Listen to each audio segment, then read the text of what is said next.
On n'est pas forcé, quand on est âgé, d'aller en EHPAD. Il existe les familles d'accueil. Que vous ayez 60, 70 ou 90 ans, le but c'est de les rendre heureux jusqu'au bout. En fait, c'est ça qu'on leur apporte. Ils sont en famille, chez moi comme chez d'autres familles d'accueil. Ils sont en famille. Les enfants de mes accueillis viennent leur rendre visite très souvent. AVS avec Philippe Robichon. AVS à votre santé. Bonjour et bienvenue. J'accueille aujourd'hui Séverine Bélier. Bonjour Séverine. Bonjour. Là, vous êtes bienvenue chez moi. Enfin, bienvenue à la radio. Bienvenue sur Beurre FM. Et vous venez nous parler de bienvenue chez Séverine. C'est le récit de votre vie, de votre métier rêvé aux éditions Flammarion. Alors, votre métier rêvé, c'est un métier que je ne connaissais pas. Vous êtes accueillante familiale. C'est ça même. Je connaissais les accueillants pour les enfants, les familles d'accueil, mais je ne savais pas qu'on pouvait accueillir les personnes âgées à la maison. Si, personnes âgées et personnes handicapées. Ouais. Comment est-ce que vous expliquez que ce soit aussi peu médiatisé, votre métier ? Justement, ça, je ne sais pas. Pourquoi c'est si peu médiatisé, en fait ? On ne sait pas. C'est pour ça, quand on m'a dit d'écrire un livre, moi, je me suis dit, pourquoi pas ? Parce que ça va faire connaître le métier, en fait. Ce qui veut dire que, voilà, on n'est pas forcé, quand on est âgé, d'aller en EHPAD. Il existe les familles d'accueil. Il existe des alternatives. Alors, plusieurs. Dans votre livre, vous parlez d'un site qui s'appelle 7familles.com. Oui. Je vais aller voir sur le site, en fait. Effectivement, il y a des milliers de familles qui accueillent des gens en France. Oui. Hein ? Et ça coûte 50% moins cher qu'un mois en EHPAD. Ça, je sais pas. C'est ce qu'ils disent sur le site. D'ailleurs, vous êtes transparente dans votre livre, vous expliquez comment vous êtes rémunéré, vous d'ailleurs, ce qui va au logement, ce qui va à la nourriture, ce qui va à la rémunération de votre travail. Oui. C'est très transparent, mais c'est beaucoup moins cher qu'un EHPAD. Oui. Mais ça, c'est pas nous qui faisons le tarif. On a un agrément par le conseil départemental. Moi, je fais partie de l'Orne, donc j'ai un agrément. Il y a un montant pour le loyer, il y a un montant pour la nourriture, pour l'eau, pour l'électricité. Et après, nous, on est rémunérés par rapport au GIR de la personne. Alors le GIR, on explique pour tout le monde ce que c'est que ce GIR. Alors le GIR, c'est l'autonomie. C'est-à-dire qu'une personne qui va se laver toute seule, qui va manger toute seule, qui va faire plein de choses toute seule, en fait, elle va avoir un GIR 5, 6.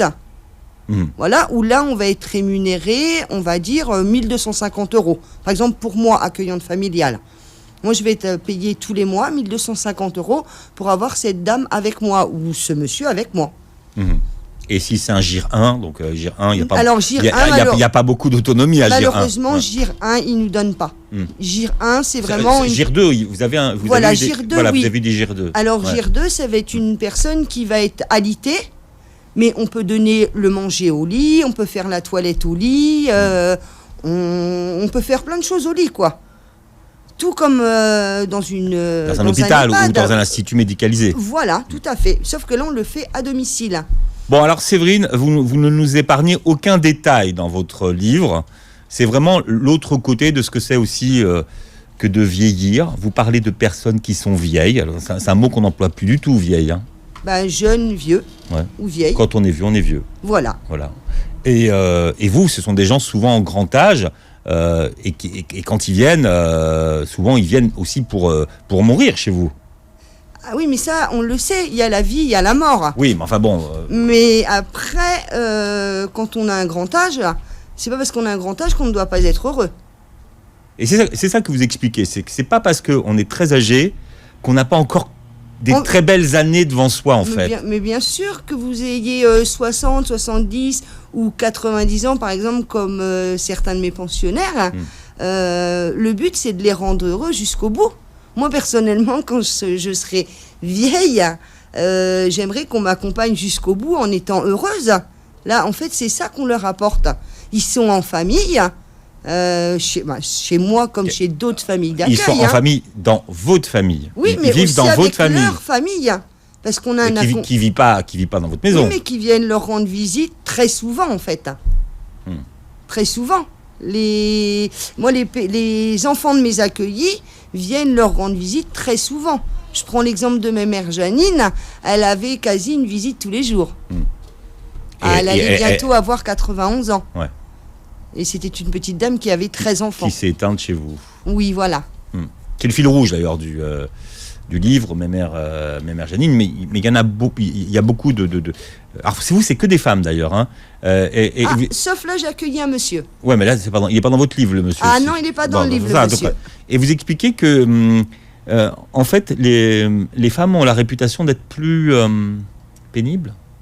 Après, j'avais pas l'expérience. Moi, j'avais eu que de l'expérience avec les ADMR, où je m'étais occupée aussi bien d'hommes que de ADMR, femmes. Il faut expliquer, parce qu'ADMR... Alors, ADMR, c'est l'aide à domicile aux personnes âgées. Parce que j'ai commencé par ça, en fait. J'ai commencé avec les ADMR, l'aide à domicile auprès des personnes âgées, et c'est là que j'ai vu que c'était ma vocation. En fait, c'était le métier qui me plaisait vraiment. De vous occuper des personnes âgées. Oui, parce que on s'occupe, mais eux, ils nous donnent, en fait. On s'occupe d'eux, enfin... On donne, comme on dit, et on reçoit. C'est pas un peu les bisounours quand vous dites ça? C'est un peu comme Roselyne Bachelot qui dit qu'il faut trouver du bonheur dans la crise. Non, côté bisounours, non, parce que... Non, mais vous en êtes convaincu, parce que souvent, moi, vous voyez, je sais que... je donne beaucoup, mais je reçois beaucoup aussi, vous voyez. Mais bien sûr, par exemple, moi, dans mon expérience, dans mon travail, je travaillais dans des usines, voilà, puisque, comme je vous disais, j'ai un niveau CE2, donc j'ai pas de diplôme, donc il faut du manuel, il faut de l'intellectuel, on est d'accord. Vous avez fait 20 ans à l'usine, voilà. sur des chaînes, sur des chaînes de montage. Je veux dire, j'avais un rendement à faire, une cadence, je me faisais bien plus souvent...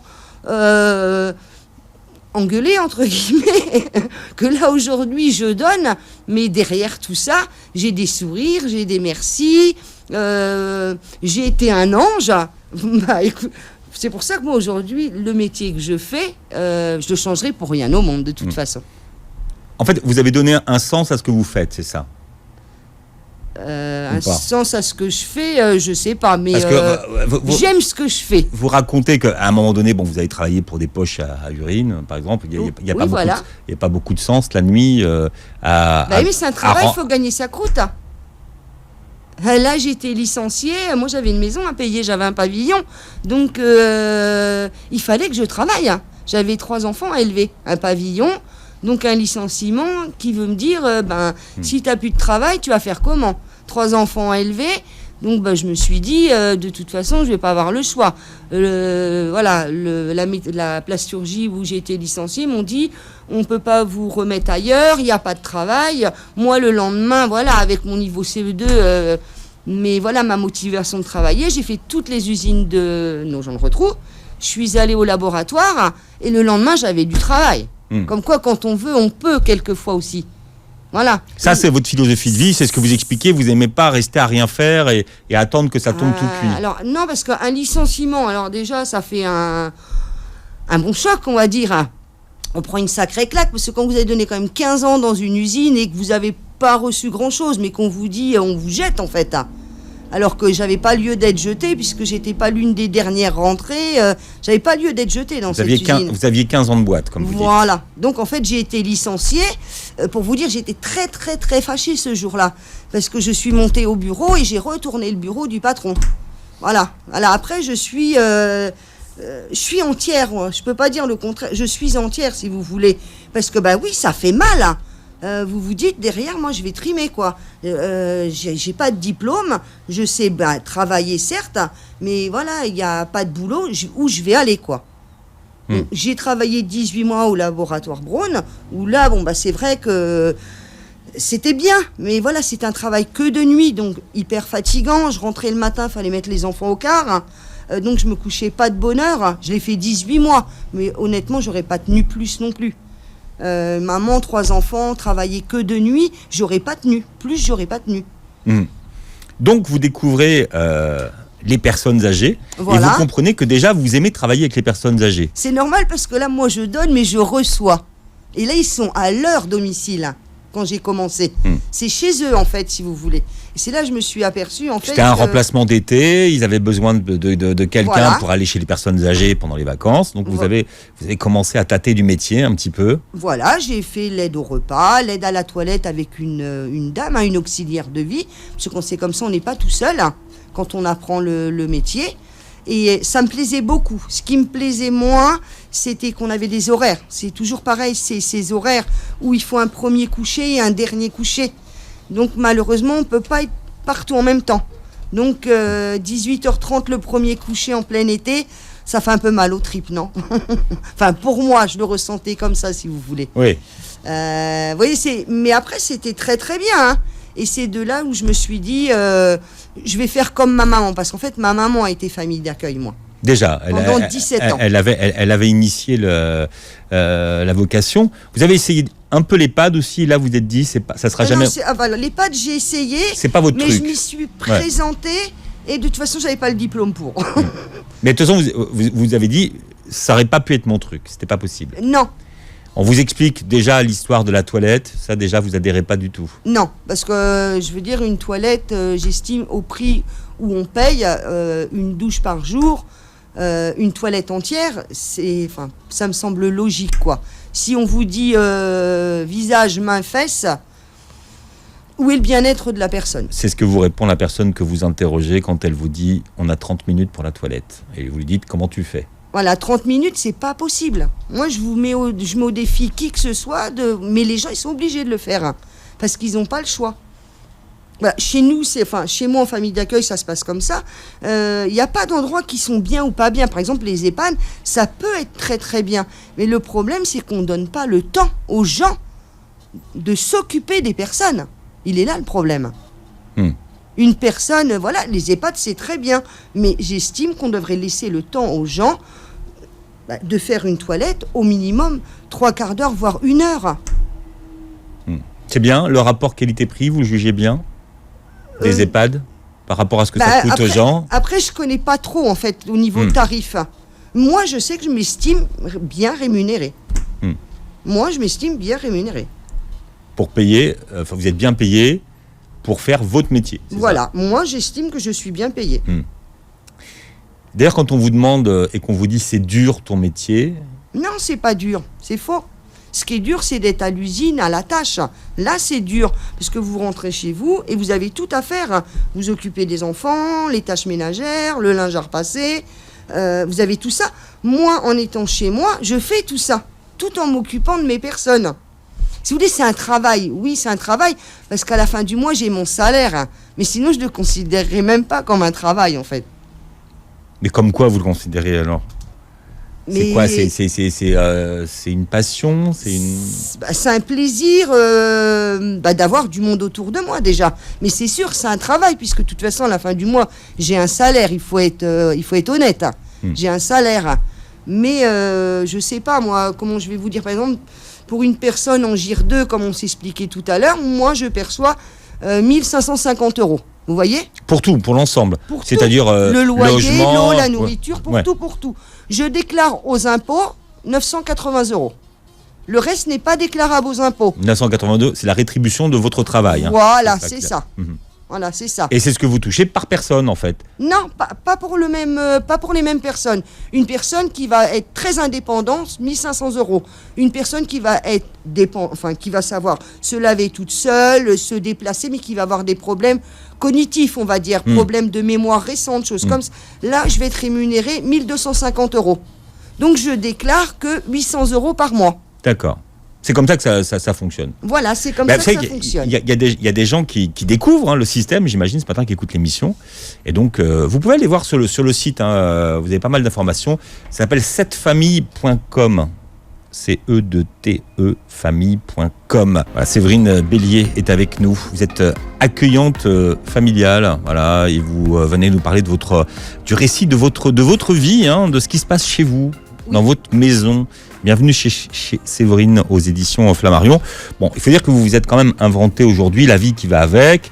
Vous avez adapté votre maison à votre profession. Oui. C'est-à-dire qu'il y a l'étage du bas, donc au rez-de-chaussée, c'est 100 mètres carrés, c'est pièce pour les accueillis. Oui. Et puis vous avez l'étage où vous avez votre partie familiale, en fait, voilà. privée. Enfin, la partie familiale privée, ce sont que des chambres. Chambres et salles de bain privées.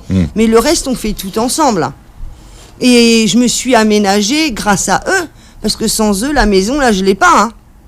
C'est pas que ma maison, c'est la maison de tout le monde. Parce qu'aujourd'hui, on dit, ma maison, la grange que j'ai achetée, en fait, si vous voulez. Le projet, il a pu se faire grâce à mes accueillis. Sans mes accueillis, j'avais pas l'argent pour le faire. Et aujourd'hui, vous êtes accueillante familiale à condo Oui. C'est où ça, Condo? C'est dans l'Orne. C'est quoi comme... c'est une grande ville, c'est un petit village? Ah non, c'est un tout petit village, il n'y a rien du tout. Une église et une mairie. Si Séverine, vous n'aviez pas connu ces 20 années, enfin presque 20 années où vous avez travaillé à la chaîne, à l'usine, Oui. est-ce que vous trouveriez aujourd'hui ce métier d'accueillante familiale auprès des personnes âgées aussi facile? Ou finalement la vie à l'usine, ça vous a fait comprendre ce que c'était que la réalité de la vie Je pense que la vie à l'usine m'a appris que il fallait beaucoup donner et toujours plus donner en fait. Toujours donner mais sans rien recevoir en échange. Ça, c'est ça la vie d'usine en fait. Les gens, ils n'ont pas du tout d'empathie, mais alors pas du tout. C'est lequel qui va manger l'autre, vous savez.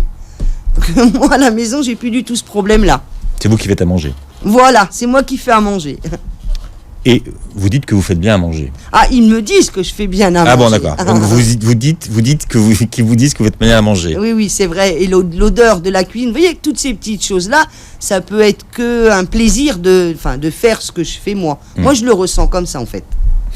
Alors, accueillante familiale, c'est un métier, c'est 7 jours sur 7, 24 heures sur 24. Oui, mais ça, c'est faux. 7 jours sur 7, 24. Ils dorment, les gens, quand même, non? Vous pensez pas? Mais vous êtes... Ils sont dans la maison familiale. Chez moi et chez eux, en fait. Dans notre maison. Mais quand la personne est couchée, elle va dormir 8 ou 9 heures. Là, on s'en occupe pas. Quand on dort, on dort. Vous avez bien dit, dans notre maison, vous avez 3 enfants. Oui. C'est un projet familial. Comment est-ce que vous avez réussi, je dis pas à imposer, mais à inclure votre mari et vos 3 enfants dans cette aventure familiale en leur disant, tu sais, du jour au lendemain, on va avoir des personnes qui vont venir vivre chez nous. Non, ça s'est pas passé comme ça. Si vous voulez, quand j'ai travaillé avec les ADMR, les enfants me voyaient pas beaucoup parce qu'en fait, ils me voyaient les emmener à l'école le matin. Mais je rentrais très tard le soir, parce qu'en fait, si vous voulez, le fait d'avoir de la route aussi à faire, en général, je ne rentrais pas le midi. Parce qu'on a des coupures avec les ADMR, avec l'aide à la personne à domicile. Oui, et moi, c'est pas en continu. Ouais. Voilà, et moi, je ne rentrais pas parce que ça faisait, admettons, 30 ou 40 kilomètres. Donc, pour gagner un SMIC, si vous faisiez les frais kilométriques, ça valait vraiment pas le coup, honnêtement. Donc, c'était plus mon mari qui s'occupait des enfants. Et il me voyait plus beaucoup, moi, en fait. Juste le matin pour les mettre à l'école. Je rentrais, en général, ils étaient douchés, ils avaient mangé et le papa les avait couchés. Donc quand j'ai proposé le fait, si je gardais moi des personnes âgées à la maison, là tout le monde a dit oui. Parce qu'en fait, ils savaient qu'ils allaient avoir maman. Vous aviez un de vos fils qui n'a pas dit grand-chose. Ah, c'est le plus grand. Ça, c'est Jérémy. Mais Jérémy était déjà en apprentissage. Voilà. Morgane était d'accord et Romane, oui, pourquoi? Oui, Romane, oui. Et Morgane était tout à fait d'accord. J'ai jamais mis ce projet sans en parler en famille avant. Voilà. Tout le monde a été d'accord pour dire un petit papy ou une petite mamie à la maison, oui, ça nous plairait. Et de plus, moi, mon mari a perdu sa maman très très jeune. Donc de ce côté-là, ils n'avaient déjà pas de mamie. Bon, moi, j'ai encore la chance d'avoir ma maman. Et d'ailleurs, vous deux, votre mari et vous-même, vous n'aviez pas connu ce que c'était que des grands-parents. Non. Ni l'un ni l'autre, d'ailleurs. Non, ni l'un ni l'autre.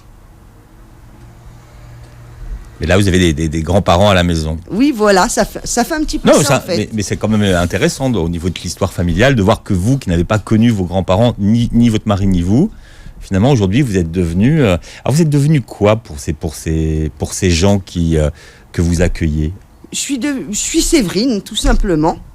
Je suis Séverine et voilà, ils sont très très très reconnaissants en fait. Les familles sont très très très reconnaissantes aussi. Voilà, ils disent que je fais beaucoup de choses, mais c'est même à la limite trop au niveau des familles. Vous pensez qu'on fait trop pour nos aînés, pour nos anciens? Moi personnellement, non. Non, c'est jamais trop finalement. Non, c'est jamais trop. Beaucoup de gens qui viennent vous amener leurs parents. Oui. Ont sensiblement votre âge. Oui. Non, c'est-à-dire ça peut être une quarantaine d'années, une cinquantaine d'années. Oui. Et finalement, ils sous-traitent la garde de leurs parents, en fait. Est-ce que finalement, ça leur renvoie cette idée de « tu devrais le faire toi-même et je vais confier à cette dame ce que moi je devrais faire ». Alors après, c'est moins facile d'avoir ses propres parents que vous avez eu d'avoir des étrangers. Parce que j'ai eu maman. Vous avez eu votre mère. Et c'est pas encore la même chose. Non, mais est-ce que par exemple, quelqu'un qui... parce que vous en parlez, et évidemment que c'est une question qui se pose quand on va confier ces gens à une dame qui va les accueillir chez elle. Oui. On revient à la question de finalement, pourquoi tu les accueilles pas toi-même chez... Mais les gens peuvent peut-être pas, ou n'ont peut-être pas cette... comment je vais vous dire, moi je sais pas, ce feeling, je sais pas. C'est peut-être pas évident pour un enfant de voir son papa ou sa maman, par exemple, lui faire la douche. Il y a peut-être aussi... Est-ce que vous en parlez de cette question de la culpabilité qu'on peut avoir à confier ses parents à quelqu'un d'autre? Non. Jamais. Moi, personnellement, je confierais pas les miens, je les prendrais. Non, mais... mais après, voyez. Non, après, non, j'en parle pas. Vous voyez pas que les gens parfois se disent, bah t'as vu, elle fait ce qu'on devrait faire nous. Non, je pense pas qu'ils se disent ça. S'ils le font pas, c'est parce qu'ils ne peuvent pas. Ils ont peut-être pas aussi l'appartement ou la santé aussi, quelquefois. Oui, mais ils travaillent. S'ils sont dans mes âges, ils travaillent forcément. Quand ils sont à la retraite, bon, après, voilà. Mais ils ont peut-être aussi envie de profiter de leur retraite. Mais ça, après, c'est chacun a sa pensée, on va dire. Voilà. Moi, je sais que personnellement, non, je ne mettrai pas mes parents en EHPAD. Ça, c'est non. Non. Je ne pourrais pas de toute façon. Mais là, on parlait pas de l'EHPAD, on parlait de la famille d'accueil. Ah, mais même. Bah, moi, je peux pas être famille d'accueil et mettre ma maman dans une autre... Bah, non, mais ça, c'est impensable. Parce qu'il faut savoir aussi que si vous prenez votre parent, vous n'avez le droit à rien du tout. Ah, c'est une question qui revient souvent, d'ailleurs, juridiquement. Rien du tout. Moi, par exemple, quand j'ai pris ma maman, elle avait le droit à... C'est un membre de la famille, donc on n'est pas considéré comme accueillir une personne. Vous avez rien du tout, juste l'aide pour les protections. Voilà. Mais sinon, vous n'avez pas d'aide. Oui, d'aide spécifique. Non, à la limite, l'aide à la toilette, ça, je l'ai eu pour ma maman pendant 1 mois, mais je trouvais ça complètement ridicule. Moi, je l'avais, mes 3 autres personnes, et j'allais prendre une société à part pour, on va dire, on ne dit pas des infirmières. C'est des aides-soignantes, non? Aides-soignantes. Ou auxiliaires de vie, non, peut-être? c'est des aides-soignantes pour faire la toilette à maman. Bon, je les ai pris un petit peu au début parce que maman était très corpulente et après l'embolie pulmonaire, elle bougeait plus beaucoup. J'avais quand même besoin d'aide. Mais voilà, au bout d'1 mois, ça allait beaucoup mieux et après j'ai arrêté. Et j'ai dit à maman, je vois pas pourquoi je laverais des personnes, mes autres accueillis et que je te laverais pas toi. Après, j'ai pris le relais en fait. Et votre mère, est-ce qu'elle a été gênée par ça ou Non. Enfin, un petit peu, si vous voulez. Elle disait qu'elle me donnait beaucoup de travail ou des choses comme ça. Mais ça, c'est normal, c'est maman. Vous dites que finalement, en vieillissant, les enfants deviennent des parents des parents. Oui, c'est ça, c'est vrai. C'est vrai. Nos parents se sont occupés de nous et après, c'est à nous de s'occuper de nos parents. Enfin, moi, dans ce que je ressens, moi. Dans votre normalité, votre mère, elle s'occupait de vous quand vous étiez petite, donc c'est normal que vous vous occupiez d'elle quand elle est âgée et vieille. Tout à fait. D'ailleurs, vous faites beaucoup la comparaison entre les enfants et les vieilles personnes. Mais vous savez, au niveau peau, déjà. Sur l'hydratation, parce que vous parlez beaucoup de cette hydratation de la peau avec du lait. Une personne mal essuyée, c'est une personne qui va avoir des coupures comme un bébé. C'est la même chose. Parce que la peau est fragile, c'est ça? Très fine. Ça devient du papier à cigarette. La même peau qu'un bébé. Il faut talquer, il faut crémer. Une personne qui va être alitée. Et vous avez un vrai rituel pour ça. Ça prend du temps d'hydrater quelqu'un. C'est au quotidien. C'est au quotidien. Après la douche, on fait la douche, on essuie bien, on crème et après on s'habille. Alors vous rajoutez des rituels. Alors il y a la pédicure. Oui, ça, le podologue vient à la maison. C'est classe quand même chez vous. Non, c'est normal. Non, mais je trouve ça classe. Moi, je me dis, comme j'arrive aux âges de vos pensionnaires, je vais aller chez vous. Ah, ce serait bien. Non, c'est pas vrai. Mais il y a tout ce que... Pour vous, le soin, c'est quelque chose de très important. Ah oui. Mais parce que le soin, c'est le bien-être. Une personne âgée, si vous... Voilà, on commence dans le soin, pour elle, c'est le bien-être. Tout comme la tendresse, si vous voulez. Une petite caresse sur la main ou un bisou, on le voit sur leur visage, en fait, si vous voulez. C'est pas grand-chose, mais pour eux, c'est beaucoup. Donc, comment est-ce que vous définissez votre métier? Vous faites quoi, vous, en gros? En gros, moi, je suis famille d'accueil auprès de personnes âgées ou personnes handicapées. J'accueille à la maison comme si c'était des membres de la famille. Mais ils ont quand même leur famille qui sont très présents. Et ça, c'est très, très important. La famille, donc ils ne sont pas en rupture avec leur famille. Ah, du tout. Les enfants, les petits-enfants, ils viennent quand ils veulent. Mais quand je vous demande en quoi consiste votre métier, c'est... En gros, est-ce que vous pouvez nous raconter ce que c'est qu'une de vos journées types? Eh bien, une journée type pour moi, c'est un lever. Moi, je me lève à 7h30, 8h le matin, par exemple. Mais après, j'ai 3 pensionnaires, mais 3 pensionnaires qui se lèvent en décalé, en fait. Donc, c'est pratique. Déjà, voilà, j'ai le côté pratique. Mais après, ça, c'est eux, c'est comme ça. Donc, j'ai le petit tonton qui va se lever à, on va dire, 9h moins le quart, 9h. C'est le nouveau, donc, le tonton. Voilà, c'est le premier levé. Après, plus elles sont jeunes, plus elles restent tard au lit. Après, j'ai une autre dame qui a 62 ans. Elle va se lever vers, on va dire, 10h moins le quart. Et ma 3e dame, qui est encore plus jeune, qui a 52 ans, elle, c'est 11h, 11h30. Voilà, après, je les prends comme ils viennent, en fait. Voilà, je fais le petit déjeuner. La 2e personne arrive. J'ai le temps de faire la toilette, par exemple, au tonton, que mon autre accueillie, Christelle, elle déjeune. Et puis après, elle attend, elle prend un bouquin ou elle regarde la télé, tant que j'ai pas fini le premier accueilli. Vous voyez ? Bon, et une fois que j'ai fait le premier accueilli, il va dans un fauteuil au salon, devant la télé, et après, je fais avec ma 2e accueillie. Voilà, j'accompagne, en fait. Mais la 2e accueillie, elle sait se laver toute seule, voilà. C'est juste une surveillance, si vous voulez. Et au cas où elle glisserait, voilà, on met la chaise derrière. C'est plus, faire attention. Oui, c'est parce qu'il y a, on va dire que la... Question d'équilibre. Voilà, elle a un problème d'équilibre. D'accord. Après, donc, il y a donc toute cette partie-là. Vous vous occupez quoi du ménage des chambres, Tout, je fais tout, moi. Vous faites tout. Donc, c'est-à-dire, voilà, on fait les toilettes le matin. Après, on va dire, j'ai déjà eu le temps de préparer, moi, mon repas pour le midi. On va dire, on mange vers 12h30, souvent 13h. Je crois que vous étiez très à cheval sur les horaires. Souvent, c'est 13h. 13h. Ouais, le midi, enfin on va dire midi, mais c'est souvent 13h. Parce que comme les toilettes prennent beaucoup de temps, ça recule souvent jusqu'à 13h quand même. Voilà. Après, on fait la petite vaisselle. Mais c'est pareil, ils m'aident. Ils m'aident à faire la vaisselle, ils mettent la table.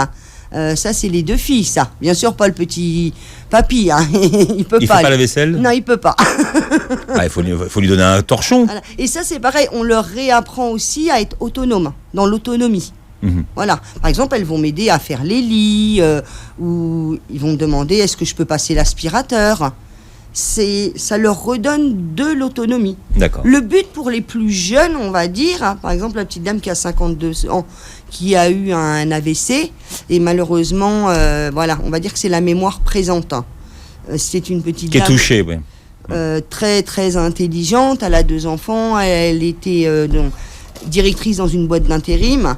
Le but, ce serait aujourd'hui de lui réapprendre ce qu'elle fait au quotidien pour qu'elle puisse regagner son chez elle.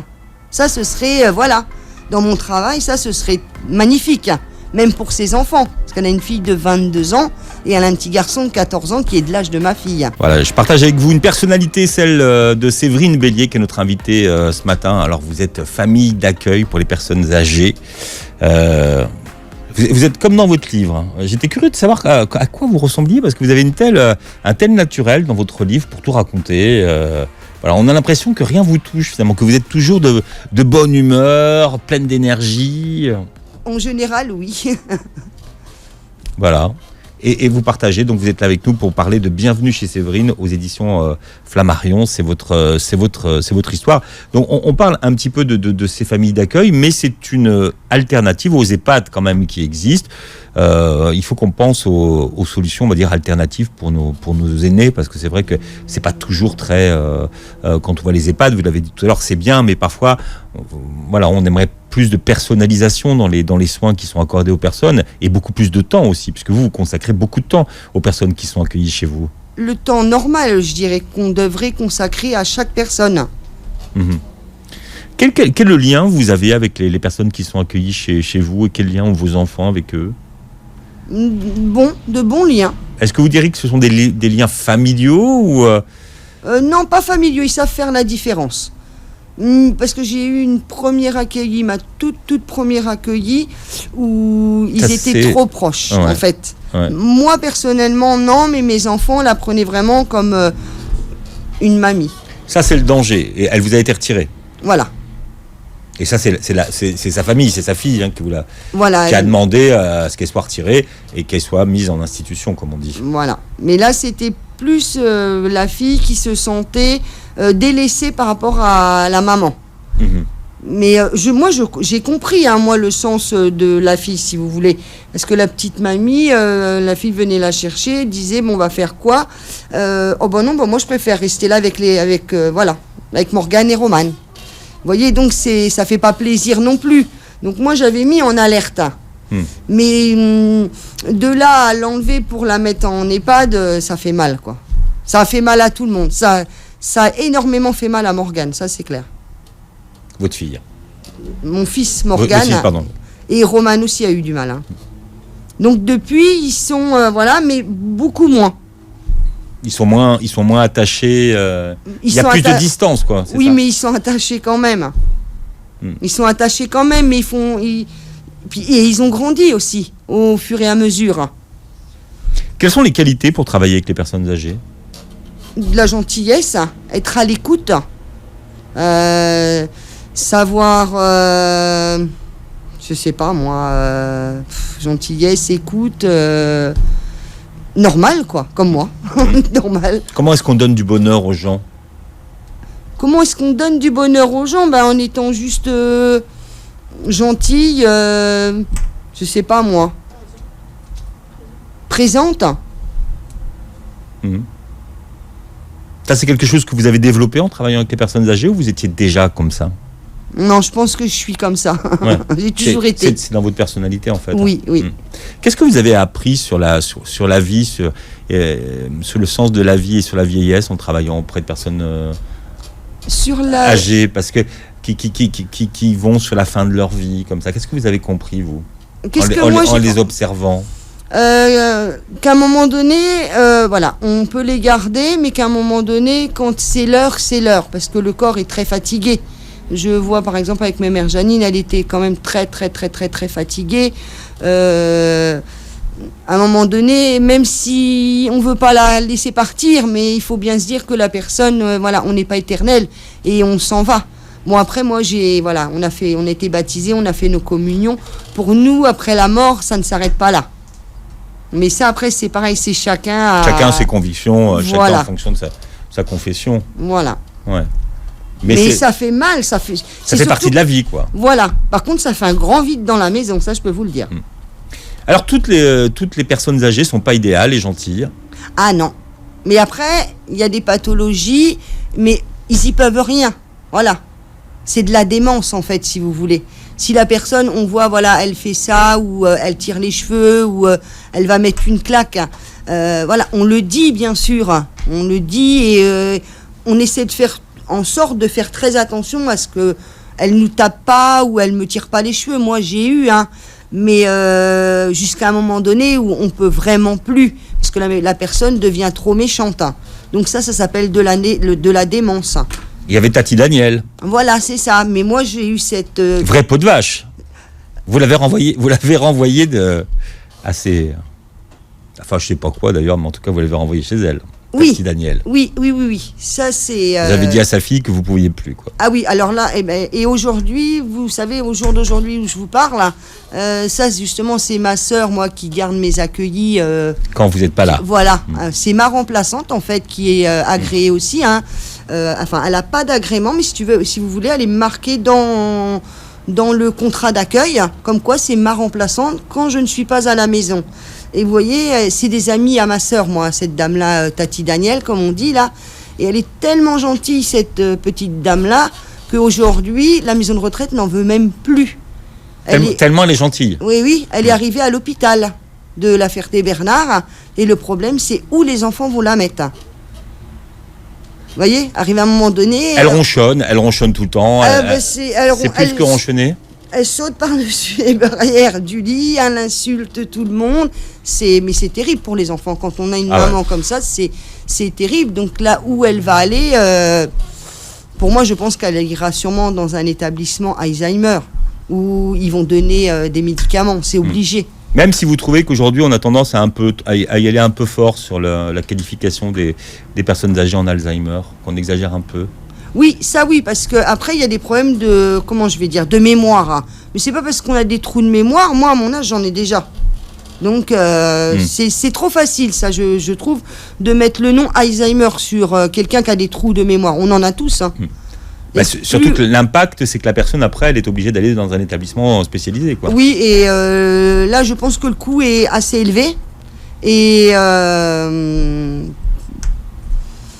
on va dire dans une structure vraiment fermée. Là, c'est vraiment une structure fermée, Alzheimer. Ouais. Alors, c'est quoi votre statut aujourd'hui ? Vous êtes salarié du département ? Vous êtes une auto-entrepreneur ? Non, on n'est rien de tout ça. Ah, vous êtes quoi alors ? C'est quoi votre statut ? Alors, moi, j'ai un agrément par le Conseil général de l'Orne, départemental de l'Orne. Donc, vous êtes agréé pour combien de personnes, Séverine ? 3 personnes, moi. C'est le maximum ou oui, oui, c'est le maximum. D'accord. Une famille d'accueil peut accueillir 3 personnes. Si on est en couple, parce qu'on peut accueillir en couple, avec son époux, on peut accueillir 4 personnes, mais pas plus. Et ça fait du boulot. Alors, c'est quoi votre statut ? Vous êtes agréé donc du département. Voilà, et on est payé par nos accueillis. En fait. Mais vous êtes donc salarié de la personne de l'accueilli, c'est ça ? Mes accueillis sont mes patrons. Oui, donc vous êtes salarié d'eux. Voilà, c'est ça. D'accord. Mais pourquoi vous n'êtes pas pris en charge par Pôle emploi, par exemple ? Alors, c'est juste pour comprendre le système j'aimerais bien comprendre. Ouais. Mais savoir comment ça fonctionne pour vous. Non, on n'est pas du tout pris, par exemple, par Pôle emploi. On cotise, tout ça, mais on compte pas pour Pôle emploi. Je ne sais pas pourquoi. Ça, je trouve pas ça normal, par contre. Et vous trouvez que vous gagnez bien votre vie, en fait. Vous êtes bien. Pour ce que je fais, je trouve que je suis bien rémunéré. Voilà. Mais c'est mon avis, après. Il y en a d'autres qui vont peut-être vous dire on n'est pas assez rémunéré. Mais moi, je dis que je suis bien rémunéré. Aujourd'hui, sans ce métier-là, j'aurais pas cette grande maison. Alors, comment vous vous êtes adapté aujourd'hui avec les nouvelles normes de sécurité qui concernent le coronavirus ? Et notamment les accueils des familles et les précautions qui sont à prendre avec les personnes en grand âge. Alors ça, j'ai la chance d'avoir la grande maison et aussi d'avoir de grandes baies vitrées. Et les chambres de mes accueillis donnent sur une grande terrasse. Donc on a pu faire aussi, recevoir les familles sur la terrasse et les accueillir rester à l'intérieur. Ça, j'ai pu faire aussi. Et au tout début, honnêtement, on n'a pas fait de visite parce que, le corona, c'était quand même quelque chose de grave, quoi. Mais on a fait avec la tablette. La tablette numérique ? Voilà. D'accord. Ah oui, vous êtes une geek en plus. Non, c'est plus mon mari, ça. Mais aujourd'hui, vous avez dû prendre des mesures particulières dans vos sorties ou pas ? Pour moi, ça n'a rien changé. Moi, j'aime bien être chez moi. D'accord. Vous étiez déjà naturellement confiné ? Oui, moi, je ne vais jamais en course. C'est mon mari qui fait les courses, par exemple. Jamais je ne vais dans un magasin. J'aime bien, moi, être chez moi, ma maison, m'occuper de ma petite fratrie. C'est ma vie, en fait, ça. Il y a peut-être des gens qui nous écoutent qui se disent tiens, moi aussi j'accueillerais bien des personnes âgées, je ferais bien famille d'accueil. Il y a des formations pour ça ? Oui, il y a des formations, oui. Qu'est-ce qu'il faut comme formation ? Après, il faut appeler le conseil général dans lequel on fait partie. Donc c'est le département qui gère. Et on vous envoie un dossier et il faut aller à des réunions. Et après, bien sûr, vous avez des stages parce que il faut apprendre aussi un petit peu le métier, le porter de la personne, comment la toiletter, comment laver les cheveux pour une personnalité. On apprend tout ça avec le conseil. Ça, vous avez fait toutes ces formations en fait. Oui, moi j'ai tout fait. Ouais. Mais j'avais déjà beaucoup appris avec la DMR. Est-ce que c'est un métier que tout le monde peut faire ? Tout le monde, je sais pas. Parce que tout le monde peut se dire ça va être tellement bien d'avoir une petite mamie ou un petit papy à la maison. Mais parce que vous vous dites oui, c'est facile et c'est normal. Mais est-ce que c'est vraiment si facile que ça ? Pour moi, oui, parce qu'après, moi, je le ressens comme ça. Après, par exemple, moi, si je vais à une soirée, si je vais à un baptême, à une communion, à un mariage, j'y vais, mais j'y vais avec mes accueillis, j'y vais pas sans mes accueillis. Je les emmène avec moi. Vous voyez, après, c'est un choix. moi j'ai une grande famille, je fais partie de 11 enfants. 11 enfants, Ils ouais. vont pas m'inviter en sachant, en me disant, tu prends quelqu'un pour garder tes accueillis. Je suis invitée avec tout le monde. Et pour les vacances, si vous voulez partir en vacances, comment Là, vous faites? je prends ma Vous remplaçante. emmenez tout le monde avec vous? Non. Alors, pour certaines, oui. Quand elles peuvent, comme Christelle, je l'ai déjà emmenée. Mais par exemple, quand la personne est très âgée et qu'elle ne peut pas, je prends ma remplaçante, qui est ma sœur, à mon domicile. Comme ça, ils restent chez eux, à la maison. Bien. Et moi, je pars en vacances. Ça reste votre sas de décompression. Oui, voilà. Mais je n'ai pas vraiment besoin de décompresser. Bon, l'accueil familial, c'est une alternative, donc on va en parler de plus en plus, mais c'est vrai que c'est intéressant pour des gens qui aimeraient repenser l'accueil de leurs aînés, qui n'ont pas du tout envie de les envoyer déjà dans une EHPAD. Hein. Vous racontez que peut-être vous réfléchissez déjà à comment vous allez faire quand vous serez un peu plus âgé que ça. Oui. Vous voulez faire quoi? Vous voulez vivre dans une grande maison avec des gens de votre âge? Vous voulez faire quoi? Oui, j'aimerais bien ça, par contre, et prendre le personnel qu'il faut pour qu'ils s'occupent de nous. Ça, ce serait pas mal. Ouais. Mais il y a des alternatives, hein. On commence à y penser d'ailleurs. Hein. Il y a de la colocation aussi, entre personnes âgées. Ouais. Oui, ça j'ai vu aussi. C'est bien ça. Ouais, avec le personnel. Voilà, qui va bien. après il faut encore être bien autonome.